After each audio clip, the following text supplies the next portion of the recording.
Welcome to Post Film Clarity, a podcast starring two movie fangirlies chatting their way to epiphany. I'm Marquita, I'm Lindsay. and today we're going to be talking about Killers of the Flower Moon. Set in 1920s Oklahoma, Killers of the Flower Moon is a historical crime drama directed by Martin Scorsese. Released in 2023, it's starring Lily Gladstone, Leonardo DiCaprio, and Robert De Niro.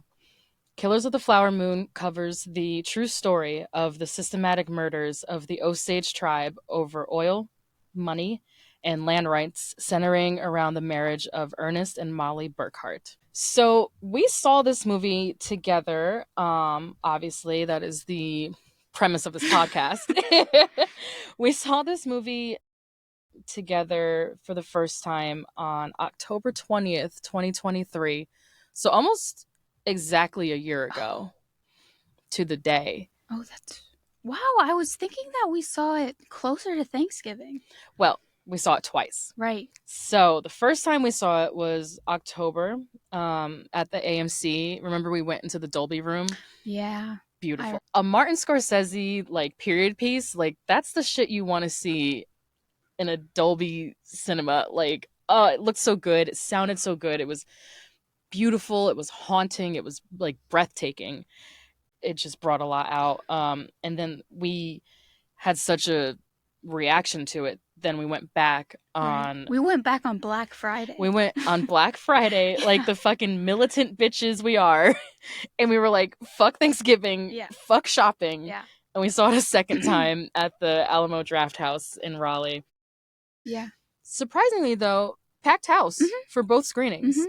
And this movie did not do well at the box office, which is disgusting. I didn't know that. Oh, a tragedy. It made no money. But both screenings we went to were full. Yeah. So that's really surprising. I remember, now it's all coming back to me, when we saw it at AMC. Mm-hmm. And we were looking around the crowd, as we do every single time. And it was such a interesting mix of people. Yeah, we always have to check the vibe. Yeah. Lots of people were like, what's your meaning of being here?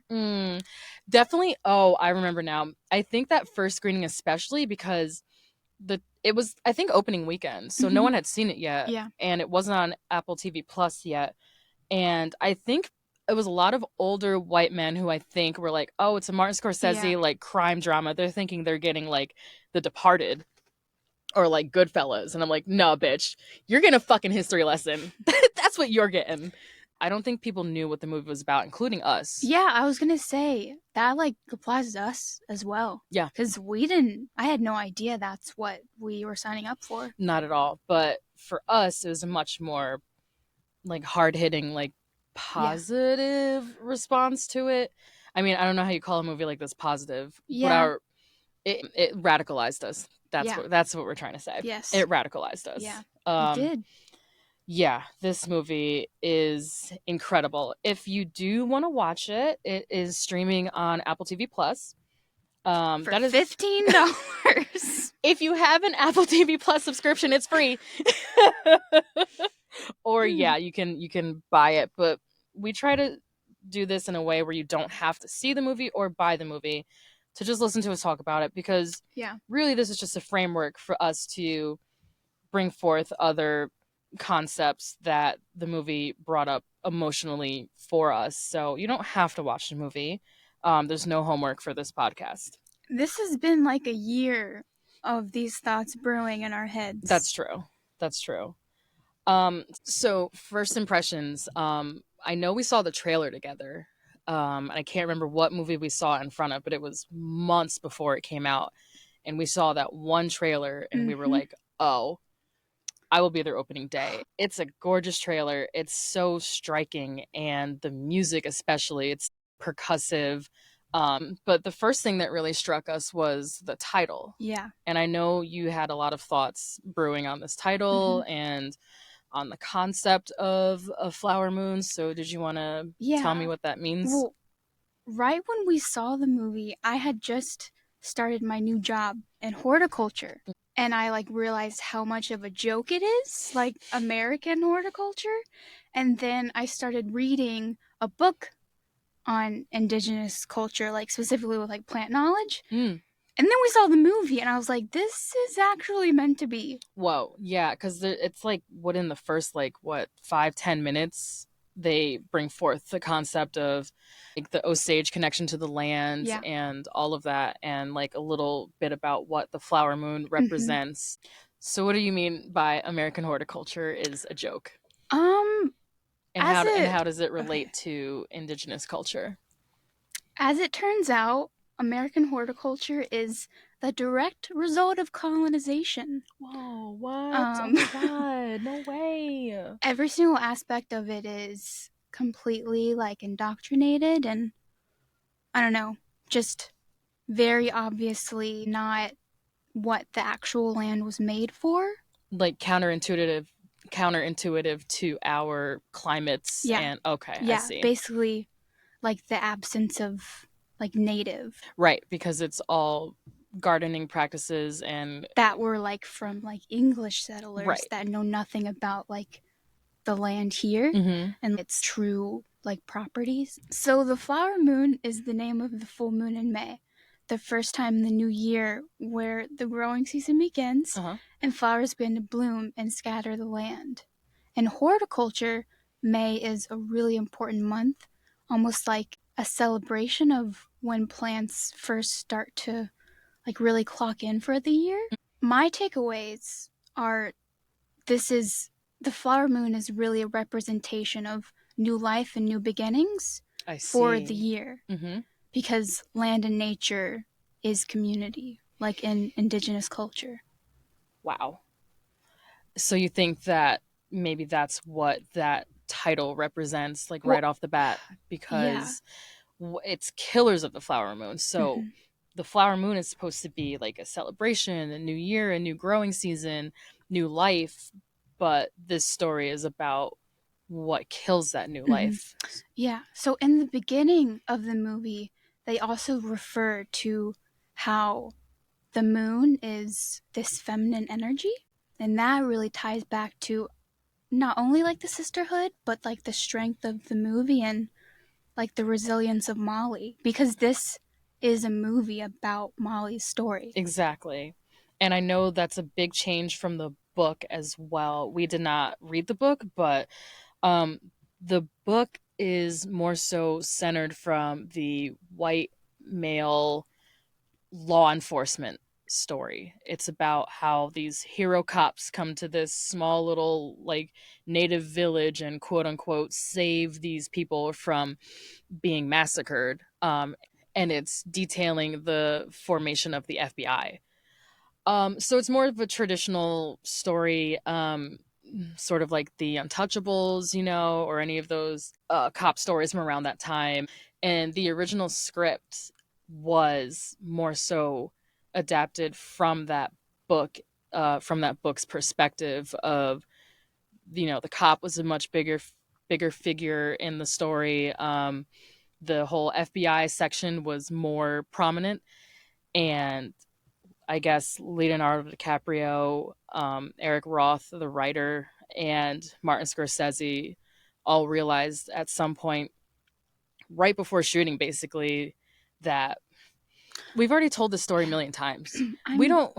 Do we need another cop story about these people coming in and like starting the FBI and like aren't they the heroes? And I just love that they really took a moment to think about not even how damaging that could be to tell that kind of story during a tumultuous time in American history with police and law enforcement.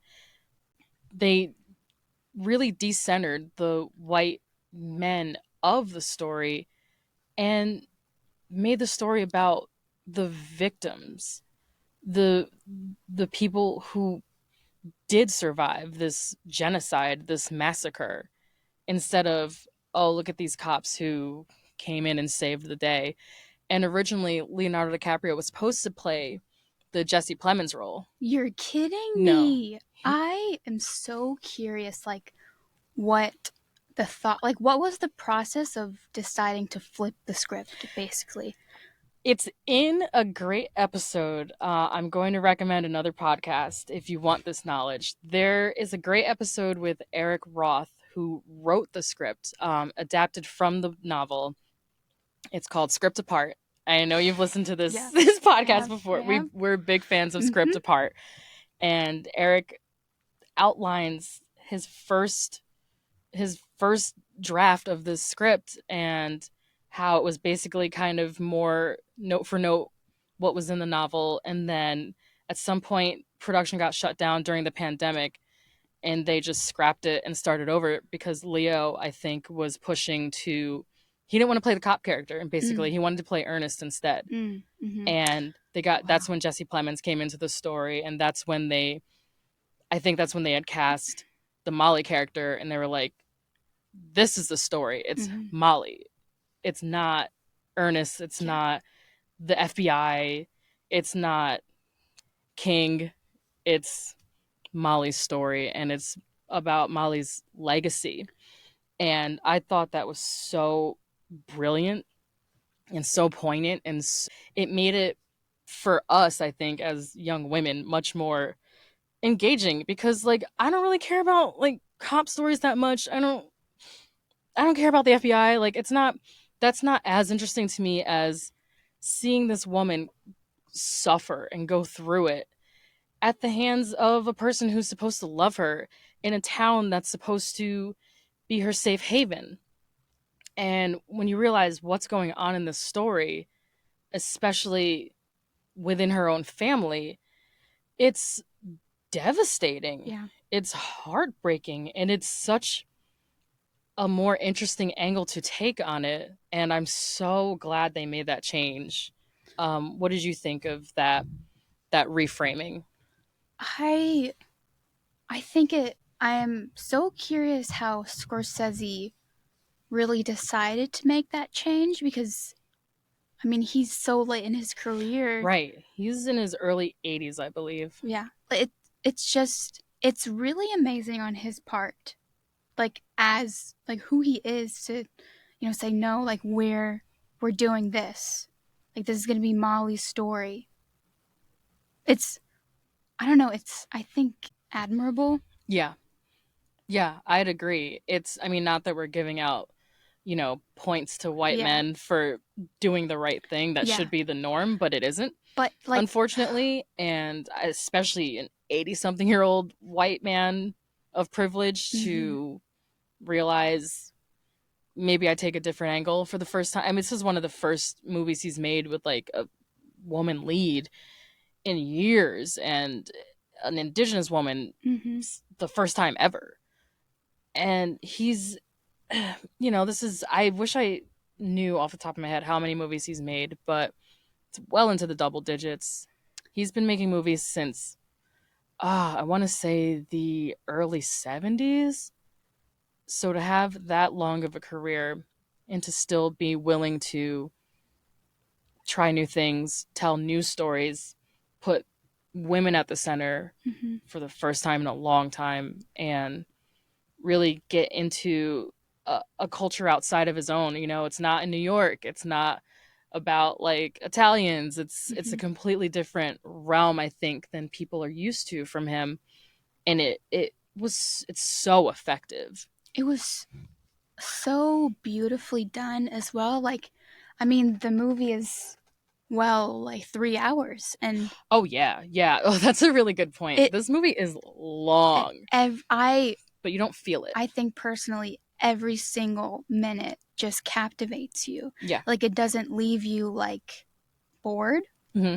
ever. Never. No, there was And at no point through it where we're looking at each other like, oh, like Jesus, wrap it up. yeah, like we were just looking at each other out of amazement, out of tears. Yeah. Yeah, that was a hard one. I remember looking at you at one point when we realized there's a part in the movie where you realize someone is sick Mm-hmm. and why they're sick, and it just like knocked me on my ass. It just broke my heart, and I was like, "Oh Yeah. no. Oh no. Like, this movie is not what I thought it was going to be." And it realizing that Molly is basically in a situation where she can't trust anybody, and her family is dying around her. Her sister, her younger sister, her mother, her first husband, everybody she knows throughout the movie is just dying under very mysterious Yeah. circumstances. And it's just hard. It's so hard to watch at times. It's heartbreaking. It's like every woman's like worst nightmare is like falling in love with someone who could betray you and think nothing of it. Well, I'm so curious to talk with you like about Ernest and Molly's Mm, relationship. We'll definitely get into it. we will get into But it because, wow. so there were like two mirroring scenes in the movie. Mm-hmm. Um and both of them were one of Molly's children being born, Mm-hmm. and it mirrored over, everyone that was present for like the celebration of the birth. Mm-hmm. And this is where it held a big emphasis on it becoming more apparent that less and less Native people were there. Yeah.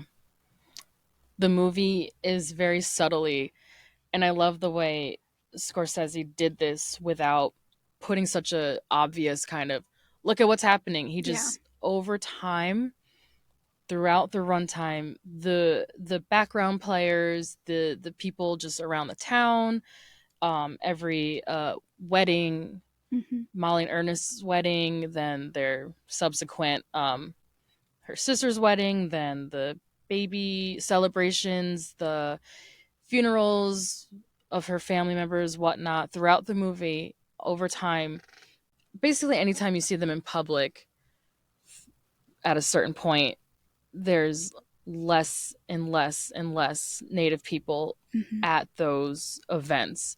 The film slowly throughout the roughly I think 10 or so years this takes place, it gets whiter and whiter over time. The town gets kind of taken over. You see in the background of scenes trainfuls of people coming off, and at some point it starts to be just all white people Mm-hmm. departing these trains and moving into town. The bars they go to, it's just all white men. The salespeople, I mean, just any, like you said, the baby shower, their own home. Remember the, I think it's Ernest's parents that live with them, those two older white Oh, people, yeah. even their own dinner table in their own home. Their servants, like everyone in their lives is in Molly's life becomes white. She's left completely helpless at a certain point. The people in control of her money Mm-hmm. are white men. What I find interesting is, I guess, the kindness and the like perseverance that everyone of Osage tribe kept. Yeah. And like these people were moving in and just like ruining their values of like the town.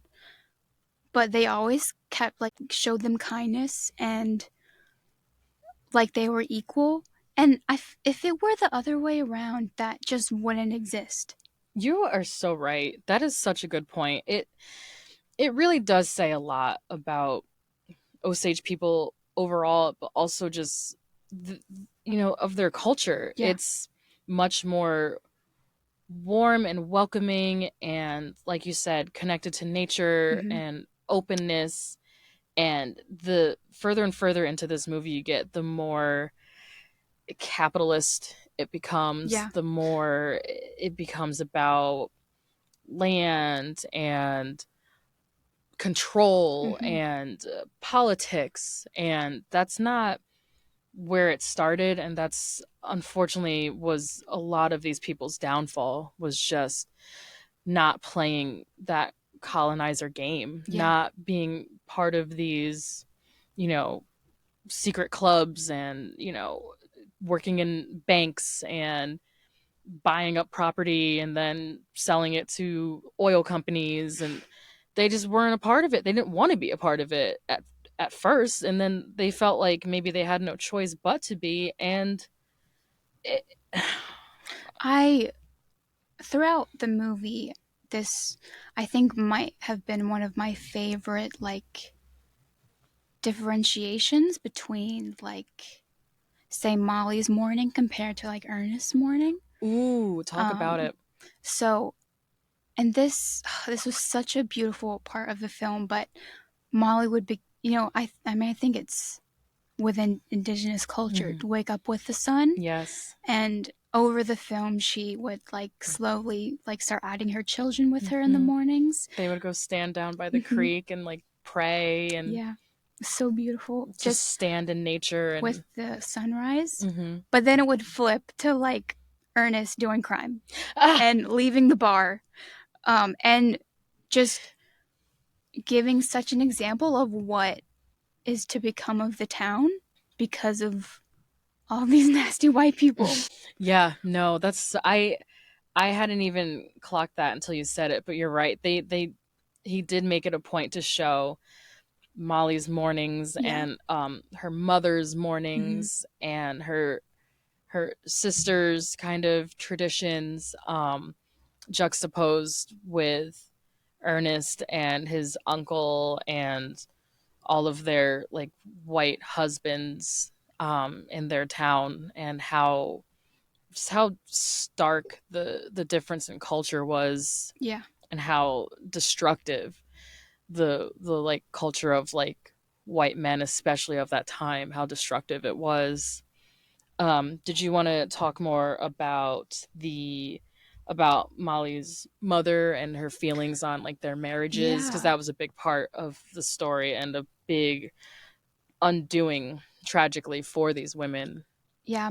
Molly's mother seemed very intuitive of what the future looked like, with Hmm. Molly like and all of her sisters going on the route of marrying white men and having children with them, and like kind of just erasing the bloodline Yeah, and the tribe. she did lecture them Yeah. about letting these white men dilute their bloodline, so to speak, and infiltrate their lives and take over their space Hmm. inside and outside of the home.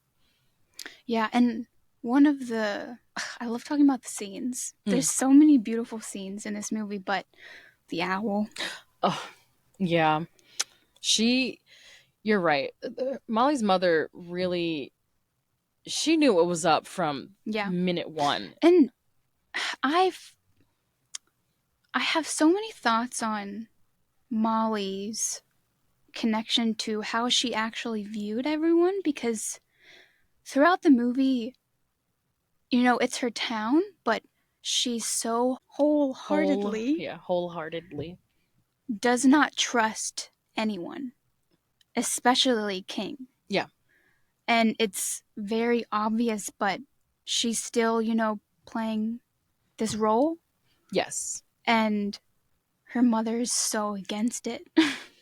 Like up until when she dies, just so against like what's happening. Right. And she saw her, I feel like Molly's mother saw her own, the owl scene you're talking about. She Hmm. saw her own death, but I feel like she also saw the death of her bloodline, Yeah. of her family. It wasn't just her. It was kind of like, it was like a small death of their culture.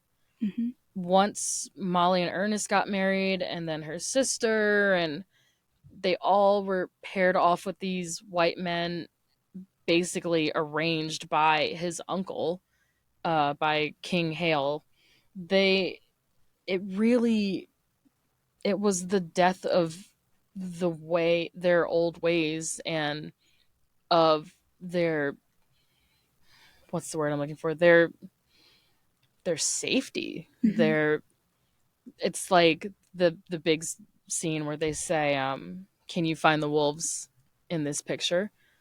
And it's like, well, yeah, they married them. They they married them and had children with them and signed all their land rights to them and got murdered by them. So our thesis on this movie is basically that the killers are the men, and the flower moon is Molly, her sisters, her mother, her children, her community, and her culture. This movie is about the attempt to erase her people and the theft of indigenous life due to colonization and white supremacy and capitalism, which is the All in tool. all, the same thing. Yeah, I was just gonna say they're all the same thing. Yeah. You can't have capitalism without white supremacy, Yeah. and you can't have white supremacy without colonization. White And supremacy being the hub. the hub, that's Yeah. a great way to put it. It's the hub of Of all these. all these evils. And all of these systems working together to, terrorize this community. So this film opens with the Osage language. It's the first thing you hear. The first spoken words are the Osage language. And it's a ceremony where they're expressing their grief and their loss because they're being moved off their lands and taken away from their home, Mm-hmm. and they're weeping, just all in a space together, openly weeping at the loss of their culture because they're realizing that their children are not going to be able to practice their culture the way that their elders did. Well, I think, like, because, in the scene, the kids are kind of like peeking through. Mm-hmm. But this was because, like, I mean, the children were being taken away to be assimilated. Yeah, they were being put Yeah. into schools. Mm-hmm. Oh, those terrible schools where they would basically have to cut their hair and speak English and follow Christianity Mm-hmm. and wear, more traditional English or American clothing. And it's just the elders sobbing and speaking their language to and about these children for one of the last times. And it's just Mm-hmm. so powerful. Um, and it's bookended by the last scene of the movie, which is the colonizers' language using Osage loss and grief as entertainment because it's a true crime play. It's like a big entertaining radio show. Like, oh, isn't it crazy? All the natives were getting murdered, and Yeah. it just an audience full of white people like laughing. And just, yeah, like it's just like a sitcom. It's like a joke to them. Mm-hmm. It's. I thought that was such a beautiful Yeah. opening and closing to the movie because it starts off as like this Osage expression of grief and turns into a white expression of entertainment. Well, And then the movie did tie back to like Osage celebration. yes, and Yeah. then the last thing is well, they open with the dancing too. They're dancing in the oil. Mm-hmm. And then at the end they're dancing with, I'm assuming is that's all that's left of the Osage Nation. It's only a couple hundred people Mm-hmm. out in a beautiful field dancing their traditional dance in modern time, I believe, and it's just showing we're still here. We survived this barely, but we did survive this, and you can't take this away from us. Yeah.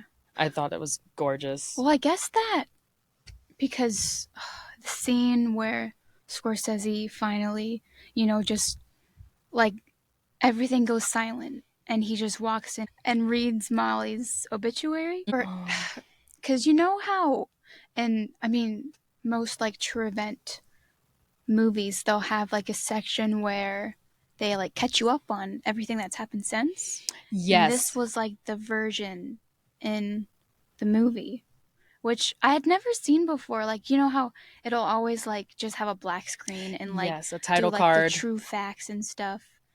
Yeah, and that I didn't know this until way after, but that was a real radio show that was from that time period.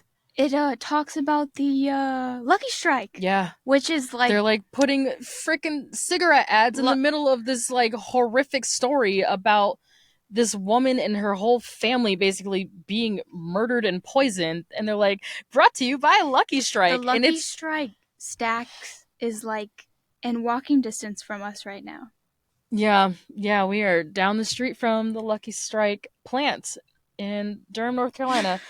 But yeah, that was so I thought that was such a great way to show the harm of I don't know how you feel about it, but true crime Yeah. like as entertainment and as we have like this big wave of true crime culture in our society right now that I was on board with for a while, but Yeah. just over the years I have less and less tolerance, patience, less of a stomach for it because I'm like, That's so true. These are real people. Mm-hmm. This really happened. Like, what is funny about this? What's the joke? Like, what's entertaining? Why are we using people's tragedy to sell cigarettes and to sell Well, the true crime podcast, they'll always be like, and this stuff is serious, but then jump to like a deodorant ad or something. Yeah, exactly. And it's like such a joke. It's so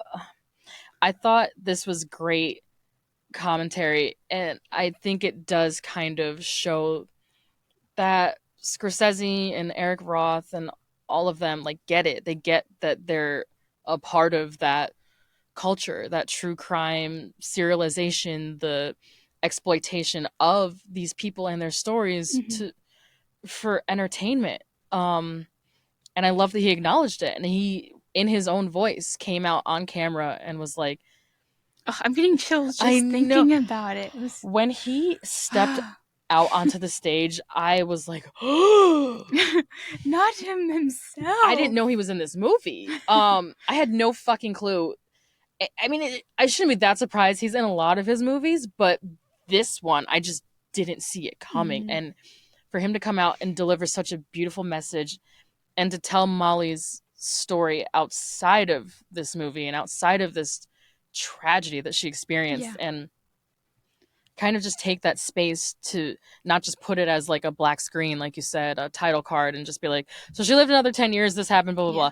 It meant so much more that he stood up there and read it and then ended the movie with the Osage people dancing and their music and their language again. So you're right. It does actually bookend with Osage language and culture. It doesn't bookend with this one moment in time and this kind of sensationalized crime story. It's about the Osage people in Oklahoma and what happened to them at the hands of all of these white men who moved into their town to quote unquote help them. Well, that there's so many takeaways from the ending because I mean, in his talk, he let us know that Ernest lived out his life in a trailer park. Yep. Not in prison. Yep. With his brother. Yeah. Who somehow didn't got off have scot-free. Anything. And then the king still moved back to Oklahoma. Yep. And they just kept on living their lives as if they didn't murder up to, no one knows the real number, but it's been estimated as high as 200 people. And Ernest's brother killed Mollie's sister. We know that for a fact. And I don't even think he ever went on trial for anything. It's just crazy. The whole town was in on it. And the whole town enabled these murders to their own benefit because they knew if they didn't say anything, then they're going to get land out of the deal and money and cars and jewelry and whatever other, materialistic fineries they coveted so badly. The whole town just knew that certain people were doing these things and just did and said nothing. And a lot of them were helping. The lawyers, the doctors, the police, Do you remember the one scene where the king basically tries to frame another person and says, "You should get out of town," but then the guy says, "Nope, I'm No. good." Probably because he knew. He probably knew the king was behind it. Oh, absolutely. And he was one of the only people in the movie who was like, I'm not, I didn't do Like, I'm anything. sitting here smoking a cigarette. Bye. Yeah, yeah. It was, but he was one of the few because most everyone else in town was like looking the other way Yeah. or helping him or making it so that these people didn't have access to their own money. The first time we saw this, I pointed out to you in the scene where Molly is getting her money dispersed to her, and the man who's in control of her money, and I'm assuming every other Indigenous person's money in that Mm-hmm. town, he had a KKK painting up behind him. That's right. It Yeah. just right there in the shot, right Mm-hmm. behind him at his desk was just this giant grand wizard painting. And I was like, I nudged Lindsay and I was like, yo, that's a fucking KKK painting. Like, is he serious? Yeah.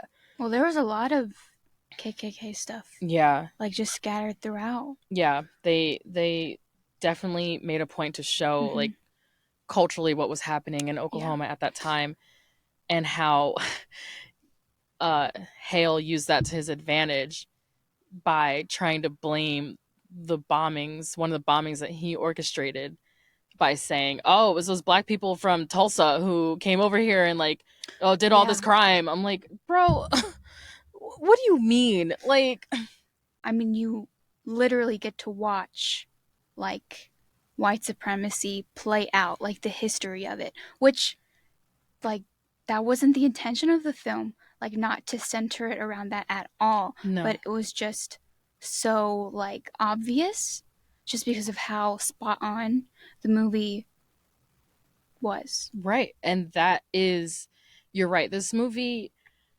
I believe you said this like right after we saw it the first time, but you made a point to say that you think this movie should be shown in I think classrooms. so. And Yeah. I 100% agree because you won't find many better examples of systematic racism Mm-hmm. than Killers of the Flower Moon. Yeah. It's from the top down. It's the sheriff, it's the judges, it's the lawyer, it's the doctors, it's the oil companies, it's everybody in town with a position of power, all conspiring to kill these people Mm-hmm. and take their money and land. And it shows so brilliantly how these systems interplay with each other and how the only reason any of this shit even stopped was when other white men with more authority showed up years into this to Not stop not it, to mention that Molly like went to to DC beg when them she to was help. dying, like in the middle of being poisoned. Yeah, begged them to help. And the only reason any of these murders even came to light or stopped was when the FBI, the Yeah. early version of the FBI, came to this town Mm-hmm. to stop these murders from happening. And even then, it still took God knows how long before this was put to an end. But it's such a great example of, you know, things that we talk about all the time. Mm-hmm. If you're of an oppressed community, it's your teachers, it's your boss, it's your landlord, it's the fact that you can't get a loan. The discrimination of this kind is so insidious because you can't turn away from it, you can't escape it. There's nowhere where Molly or her family could go, Mm-hmm. especially at this time, where they could get away from this, where they could get help, where no one wasn't out to get them because it benefited them to not help them. And unfortunately, I could definitely relate to a lot of that kind of structural oppression and that feeling like nothing you do is going to make the situation better or put an end to it, because everybody in town is all working basically against you Mm-hmm. to make these things happen. And they don't want to help because it's not in their interest to help you. And it was, man. It was just so disgusting to watch, like how involved the king was able to be, like in their like meetings, speaking their language. Oh, that that was the first clue to me that something was deeply wrong with this man. Mm-hmm. And like we said, we went into this movie not knowing the story Yeah, at all. But you're right. that was one of the first That things was you the talked about. You were like, I can't believe he was speaking their language. It, he was code switching like a yeah, motherfucker, yeah. and It. going out Oh of my his way to god. be like, look at how woke I am. Look at Yeah. how like I'm one of He's you like, guys. I'm Like, gonna put money to this reward. oh, we're gonna And find who's doing yeah, this. I'm like, yeah, it's you, and bitch. It's you. the so the way that he would speak to like Molly, Mm-hmm. and then in closed doors Yep. speak to Ernest. Just to also mention how good of a film this is to teach, but the amount of covert racism that it covers and just Yes. like Oh yeah. demonstrates. Oh, very, very much so. Just It's that subtle, like, oh, you better control your woman, or yeah, oh, well, you better make sure that that paperwork has your name on it, because it, these people don't live long. Like, yeah, just that subtle stripping away of her dignity, her mm-hmm. autonomy. She was one of the richest people in this country and couldn't even access her own money. Like, it, think about no white person would ever have to go through that. Like, walking into an office every month and asking permission to spend your own money on food, on housing, on whatever. It doesn't matter. But the point is, she had to go there and beg a KKK member mm-hmm. for her own money. And and everyone just let that happen and supported that behavior, and it put the Osage people in such a place of disempowerment. It was shocking, and I'm very rarely shocked by movies in general. I've seen a lot of movies. And I studied American history. I know a lot of American history. Girl, when I tell you I did not know a single thing. Me neither. I did not know any of this happened. I've never learned this in high school, at the collegiate level, as an adult, on podcasts, movies, TV shows. I've never heard of this in my life. And I remember us like commiserating in the parking lot afterwards and being so pissed off that Yeah. we didn't know this. Never heard of this before. Nothing. This was not taught to us. Mm-mm. And you were taught down here in the early 2000s. I was taught in New York State in the 90s and early 2000s. I didn't even know what the Osage people were when I started this movie. I didn't know. Yeah, I think I I don't think I felt learned anything about Oklahoma except the Trail of Tears. That's all I know about Oklahoma. I felt pretty stupid Yeah. when we were seeing this movie. I was like, I had no idea. Like of this specific story, never heard anything about it. We felt, I think both of us felt like significantly failed Mm-hmm. by the American educational system. I mean, we were both college educated people, and we're sitting here like, what? What? What? How long did this go on? How many people died? Where? When?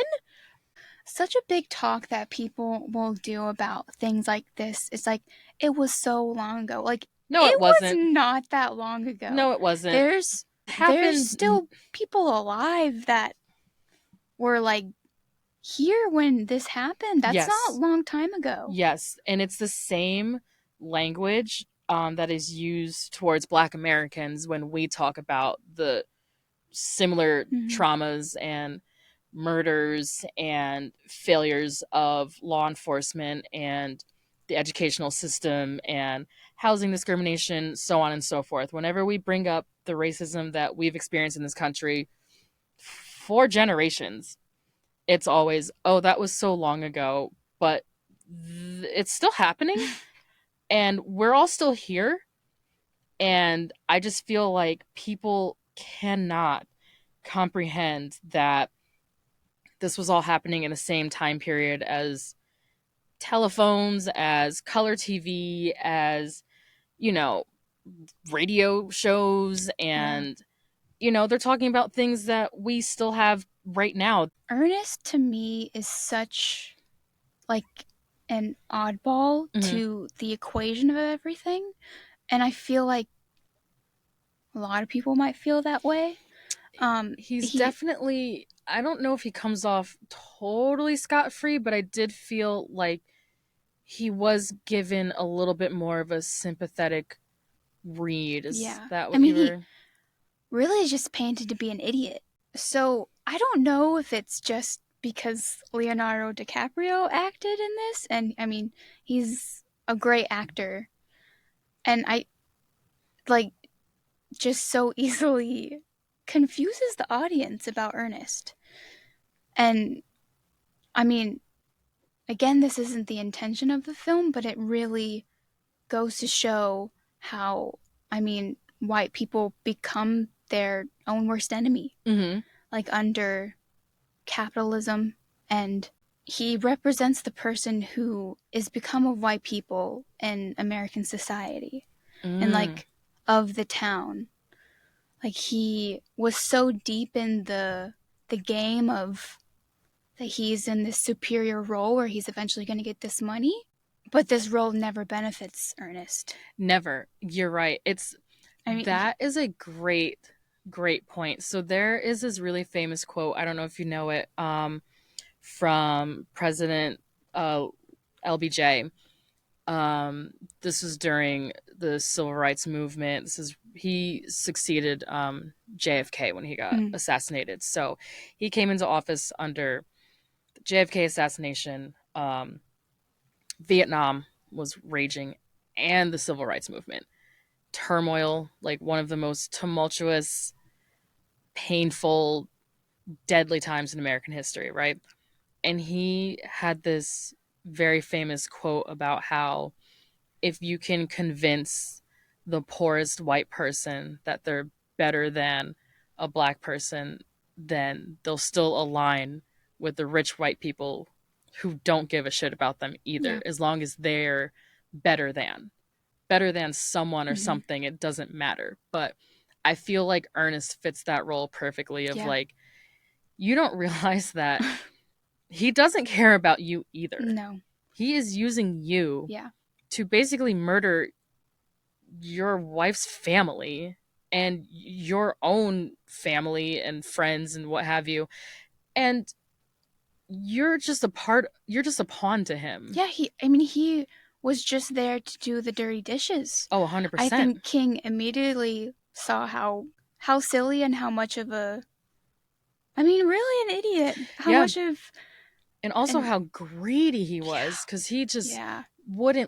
he just needed so much all the time. Remember, he's like, I like every woman. I like black, Mm-hmm. brown, big, small. I Yeah. don't care. I want every woman. And then it's, oh, I love to drink. I'll drink anything. It's, I love money. I can never have enough of it. I love cars. I want 10 of them. It's Mm-hmm. just, he wants more, more, more, more, more. And King knew how to just draw that like capitalistic monster out of Yeah. him to his advantage. For years he was like, go steal this, go kill this person, go do this. Anything that King told him to do, he was like, yeah, yeah, yeah, because I'm going to be rich and like I'll be better than, and I'll, that upward mobility fallacy, he had him played like a fiddle. And when he finally like comes to the realization that he is being used, it's way too late. And he still like he Way too late. never recognizes and acknowledges his part in everything. And how Never. he literally was trying to kill his wife. Yeah. He was like, no, but I love her. I love you. What do you mean? And that shit is so disgusting and hard to, that it's just so hard to hear things like that from people who are supposed to love you and take care of you and you are supposed to be able to trust, when they're actively working against you to ruin your life and ruin your family and take from you. And the amount of like self-delusion he he practices throughout this movie was astounding. He really, at the end of it all, I think he really felt like, oh, I'm just a good guy. I made a few mistakes, but Yeah. I didn't mean it. And no, I love my wife. And I'm like, And how? That's not how you love people. Who told you that? Like, where's, how do you love people? Because that's not it. something that reminds me of is when him and King are being like, what is it, confined during the trial or whatever. Yes, when they're locked up And together in yeah, jail. and Ernest gets notified that his daughter died. Yeah. What did she have? Like whooping cough or Yeah, something, something some like sort that. of respiratory issue. Mm-hmm. And this, I think, is kind of like a big breakthrough that I had the last time I watched the movie. But um, Molly was being poisoned while she was pregnant with her daughter, and I mean, Ernest essentially killed his own daughter. Oh. Oh my god, she was pregnant. Yeah, she was pregnant while she was being poisoned. Jesus Christ. He Yeah. killed his own child, Yep. essentially. Mm-hmm. I mean, he and King, and I mean the doctors that Holy supplied the shit. poison. And that's when he finally, like, that's what I mean by too late. It's too Yeah, fucking late at that point. like you're I have no sympathy for him, no. but when he realizes his daughter is dead, I think that's when he finally is like, oh, it's not Molly and the Osage people and the oil and the land and all of that that is my problem. Mm-hmm. It's you. Yeah, It's you, fellow white man. You are the reason I'm in jail and my child is dead. And and do you remember when Ernest and Molly told King that they were pregnant, and King was not happy, no, he was and super mad. I think that is when, at what point, I can't remember when he started like upping the dosage of the poison, Mm. but a direct result of King finding out that Molly was having another child, which was a girl, which would then carry out the bloodline even more. So, I mean, the whole thing seems very fabricated to me. It's, Yeah.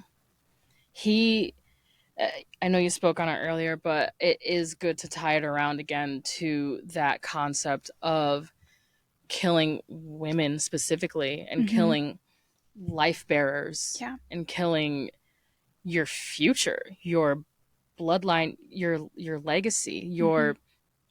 your seed, if we're going to talk horticulturally, you know.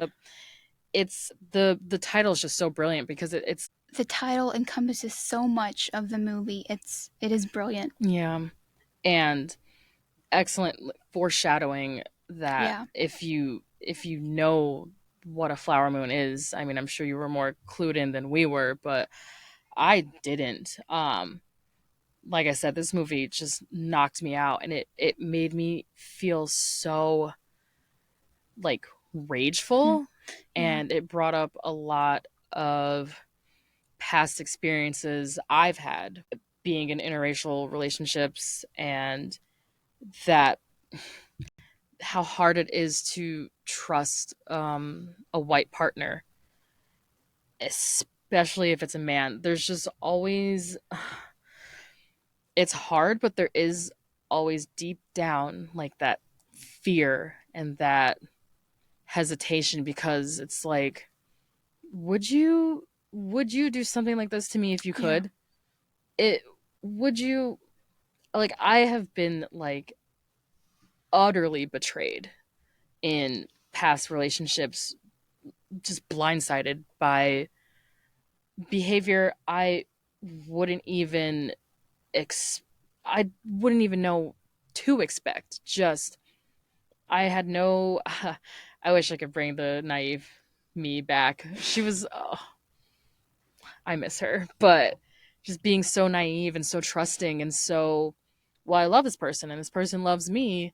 Why would they do anything to hurt me? Like, Mm-hmm. why would they actively plot against my success, against my future? You This. don't expect that from people, but it did bring up old feelings of fear and apprehension and mistrust within interracial relationships. And it's not something I would never do again or would end completely, but it's always in the back of your mind. Honestly, it does give a lot of women of color great pause because you never know. Like, you could end up with someone who is trustworthy and reliable and honest and caring, or you could end up with someone who's trying to kill you and steal from you and lies to you all the time with no remorse because another white man told him to. And there's always that fear that they're going to align themselves with other white men before you, their partner, their family, in this case, the mother of your children.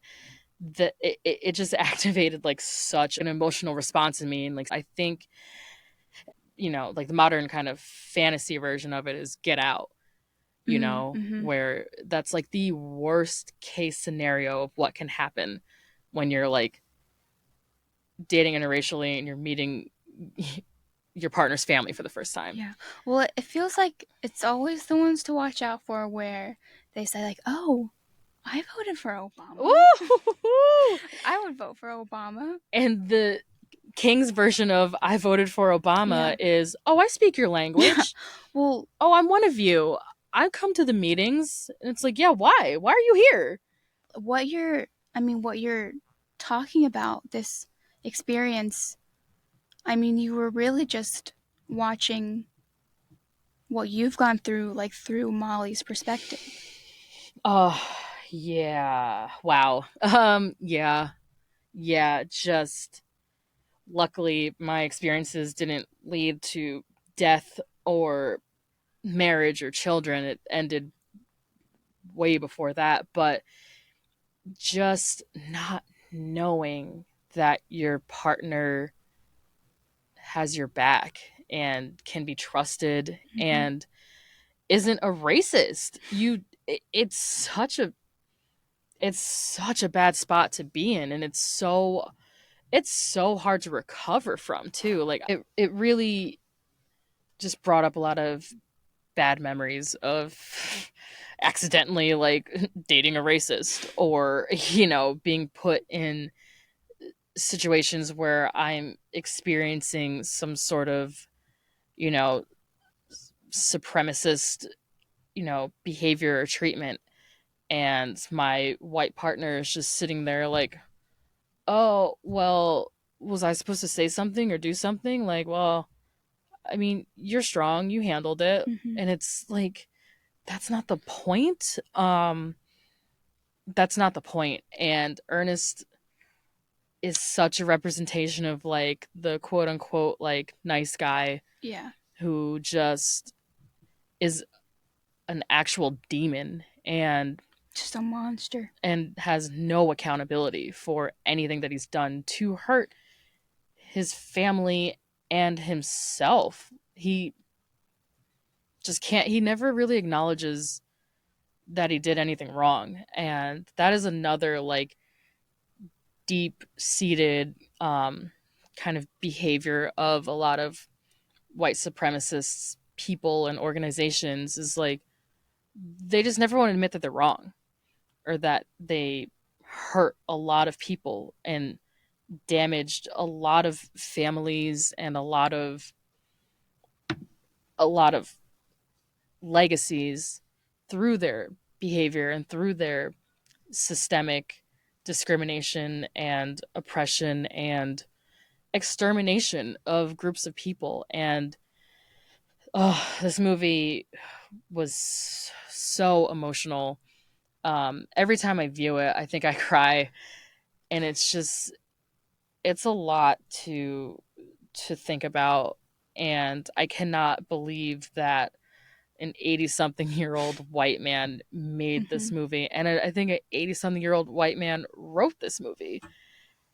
And to be able to exhibit that amount of empathy in the story was really impressive. And this is the type of story that will stick with me probably forever. I tell everyone I know about this movie, and I know you do as Yeah. well. Uh-huh. We've both seen it, what, 3 times Mm-hmm. now? I think I pride myself in how many people I've gotten to watch this movie, Same, same. and like it's worth the watch. Oh, 100%. It's something that you should know already, and if you don't, what's it going to hurt you to Mm-hmm. learn about this? It I feel only enriched, enraged too, but enriched by this knowledge and knowing about this experience. And I feel like it brings even more empathy to a group of people that I was already empathetic towards and Mm-hmm. have a lot of solidarity with, and a lot of very similar experiences within American history with. And it just brought a deeper level of understanding to a piece of American history that I knew nothing about. And that was probably intentionally, because all of those people make textbooks and decide our school curriculum and let us into college or don't let us into college. And it goes on and on and on. And all of those people, his relatives, and they're still there.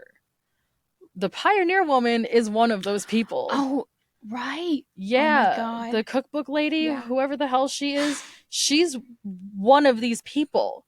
Her, I think, parents or grandparents Oh my god. were allegedly tied up in these murders, and got their land and their big pioneer like lifestyle through nefarious means that are laid out in this movie, allegedly.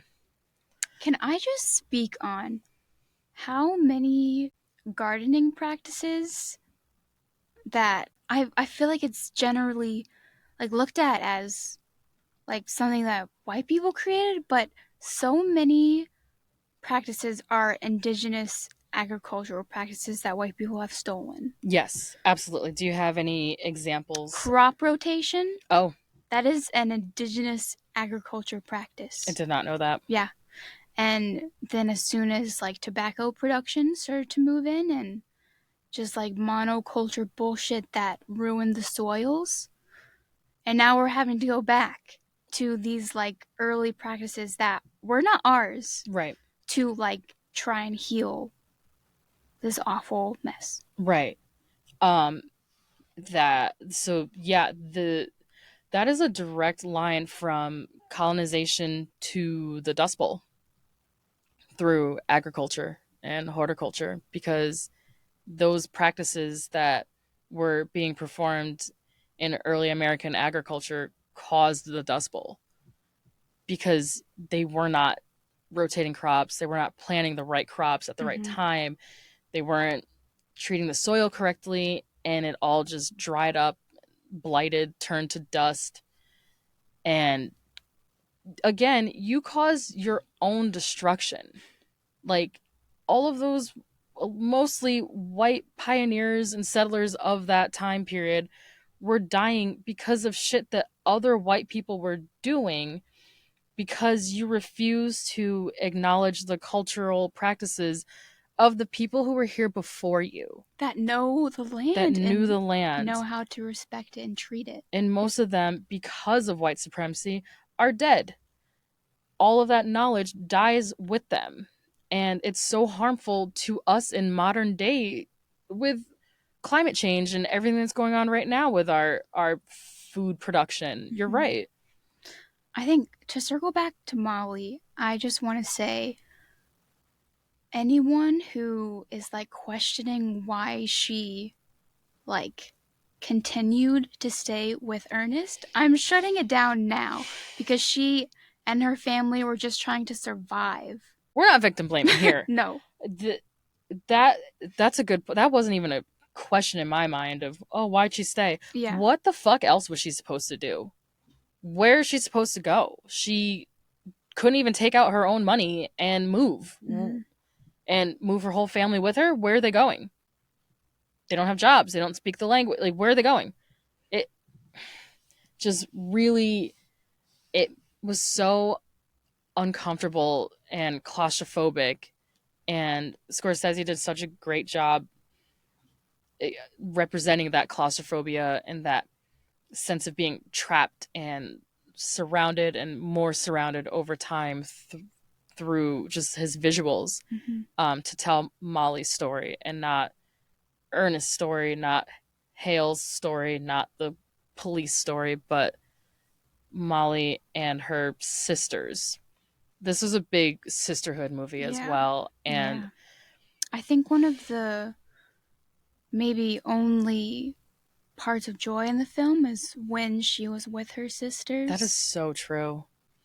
The scenes of them like all like laying together on the blanket and like Yeah. gossiping and Before, playing with each other's hair and just like being girls together yeah. and like Yeah, when they were, I mean, this was before Ernest and Molly really got involved, but making fun of all of the white men mm-hmm. and then getting married to them. And then marrying Yeah. them. Yeah. Yeah, this is we did not speak enough on that, but yeah, the sisterhood, it was just so sweet to see just girls being girls together Yeah. and just loving each other and trying to be there for each other Mm-hmm. as they get ripped apart, um by these people, these invaders who came into their land and just destroyed it. But I know this episode was kind of a bummer, but I think it's important to have these conversations. It's not all peaches and cream. Like Yeah. the concept of, you know, betrayal and being surrounded by people who are out to get you is unfortunately a very relatable story, especially for women of color, especially for just women in general. You know, it's not being able to trust and forgive. And I don't know how she was able to move on, but I'm glad that she was. Yeah. I think one of the other things that Scorsese made sure to include is that Molly was still able to live part of her life afterwards with peace. She did. She absolutely did. She got Yeah. better. She Mm-hmm. got healthy. She got remarried. She lived her life another almost 10 years after this part of her life was wrapped up. So that's basically all I had to say on it. Did you have any final thoughts? Um, Go watch this movie. Absolutely. Please go watch Killers of the Flower Moon. And If you don't have any takeaways, then you need to check yourself and watch it again. if you can't find something that resonates for you, you're missing the plot. This movie just touches so much of what it is to be an American. I feel it's a very American story, Mm-hmm. and it takes place in one of the lands where white supremacy just ran rampant. Yeah, I think it's really important to watch this movie. I don't really know if I've personally seen a better representation of the history that we should be learning. Exactly, and unfortunately, the history that a lot of people do not know, including before this Yeah. movie, us. So yeah, that's Killers of the Flower Moon. Like I said, you can find it on Apple TV Plus. If you subscribe to that, you can also purchase it. It does not have a physical release, which I'm pretty upset about. You Really? can't buy this movie on disc. No, it's only on Oh streaming. my gosh. It's I hate that for Marty. I just What? Yeah. it's one of his best works, and you can't even buy a copy of it. Hmm. It's I don't know. Hopefully one day they'll release a Criterion or something, Mm-hmm. but as for now you can only stream this movie and only on one platform. Um because capitalism be capitalisming. And yeah. Capitalism capitalizing. So to wrap this up, thank everybody for listening. Yeah. Um Signing off, you've been listening to Post Film Clarity, a podcast starring two movie fangirlies chatting their way to epiphany. And we hope you reach some epiphanies through this episode as well. So thank you. I've been Thank you. Marquita. I've been Lindsay. And we'll see you next week. See ya. Make sure to subscribe to Post Film Clarity on Spotify or Apple or on your RSS feed. You can email us at postfilmclaritypod@gmail.com. You can follow us on Instagram, YouTube, and TikTok at postfilmclaritypod, or you can follow us on Letterboxd at postfilmclarity. Stay tuned for our next episode, which will be on the 2001 sci-fi adventure movie AI Artificial Intelligence, directed by Steven Spielberg.